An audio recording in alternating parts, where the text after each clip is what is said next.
Assalamualaikum warahmatullahi wabarakatuh. Perkenalkan, saya Nurinda Megita Violina dari Prodi S1 Keperawatan, Fakultas Ilmu Kesehatan. Di sini saya akan melakukan SP1 dan 2 dari halusinasi.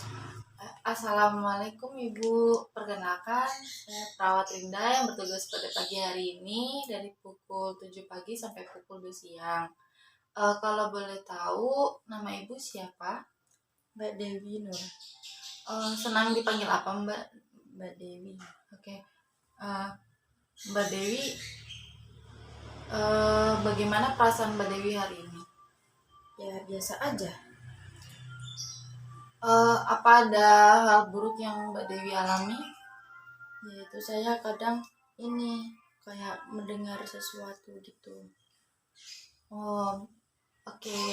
Berarti hari ini kita berbincang-bincang tentang suara itu ya Mbak? Ya. Mau berbincang-bincangnya di mana? Di sini atau di ruang tamu? Di sini aja Mbak. Oke. Mbak Dewi mau waktunya berapa menit? 10 aja. 10. Oke Mbak. Apakah suara yang Mbak Dewi dengar ini tidak ada wujudnya? Iya, aku terkadang sering mendengar tuh nggak ada orangnya, nggak ada wujudnya, kayak samar-samar gitu. Itu kapan waktunya setiap Mbak Dewi dengar suara itu? Itu kadang ya, lebih sering malam hari sih, kalau mau tidur kayak gitu. Berarti kalau di saat sunyi gitu ya Mbak? Iya. Kalau di tempat umum gitu sering terdengar tidak? Kadang-kadang juga terdengar kayak gitu. Kira-kira berapa kali sehari Mbak Dewi mendengar suara itu? Kadang 3, kadang 4 gitu.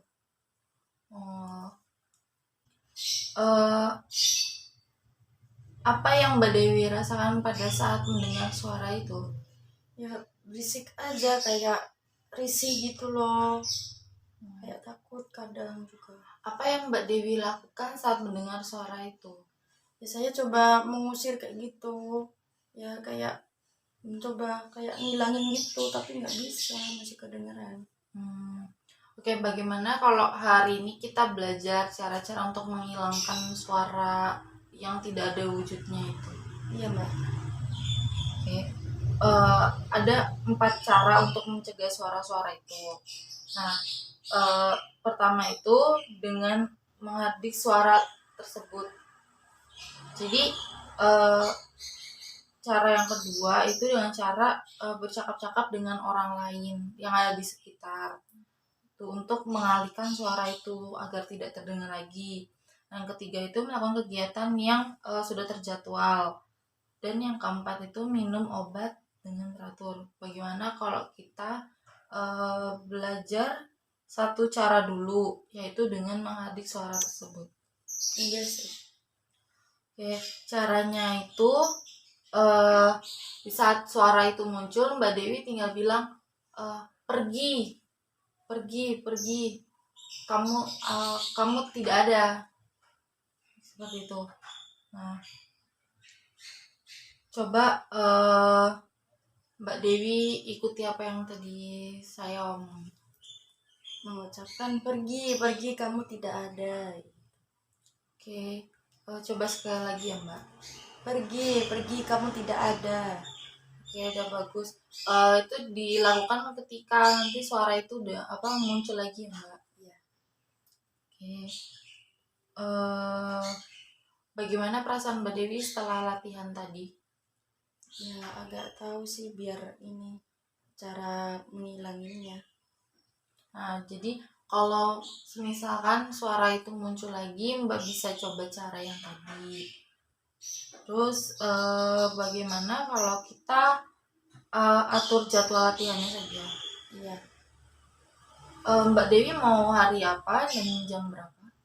Kalau besok aja gimana? Oke, Mbak Dewi mau jam berapa? Jam 8 aja. Oke, baik. Kalau seperti itu, berarti pertemuan hari ini sudah cukup ya? Iya. Oke, kalau gitu saya pamit. Assalamualaikum Mbak Dewi. Waalaikumsalam. Bagaimana perasaan Mbak Dewi hari ini? Ya lumayan. Oke. Apakah suara itu masih terdengar? Kalau semalam itu terdengar, tapi saya udah itu nerapin kayak gitu. Oke, baik. Kita hari ini latihan cara kedua ya Mbak. Ya. Ya, cara yang kedua ini untuk mencegah mengontrol halusinasi yang lain adalah dengan bercakap-cakap dengan orang lain. Nah, jadi kalau Mbak Dewi udah mulai mendengar suara-suara itu, Mbak Dewi langsung cari orang lain untuk diajak ngobrol. Iya. Apapun itu, ngobrol apapun itu. Nah, berarti kita coba cara yang kedua ya Mbak. Iya.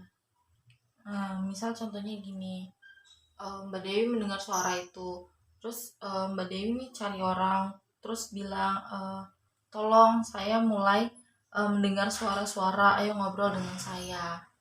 Seperti itu ya Mbak. Coba Mbak ikutin apa yang tadi saya omongin.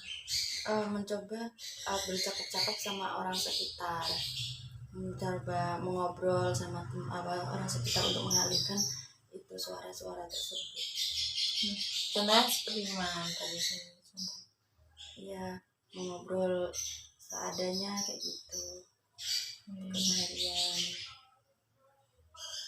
Oke. Coba Mbak Dewi ikuti saya ya. Tolong saya sudah mendengar suara-suara itu. Ajak saya berbicara, ajak saya ngobrol. Coba Tolong saya ajak bicara. Saya mendengar suara-suara tersebut. bagus ya Mbak Dewi. Bagaimana perasaan Mbak Dewi setelah latihan cara kedua ini? Ya, biar supaya saya tahu agak mendingan. Oke. Jadi udah ada 2 cara ya Mbak Dewi untuk mengalihkan suara itu agar tidak mengganggu Mbak Dewi lagi. Oke. Kita atur jadwal yang cara kedua ini ya Mbak. Mbak Dewi mau kapan? Kalau besok aja gimana? Oke, baik. Jam berapa Mbak Dewi? Sore aja jam 4.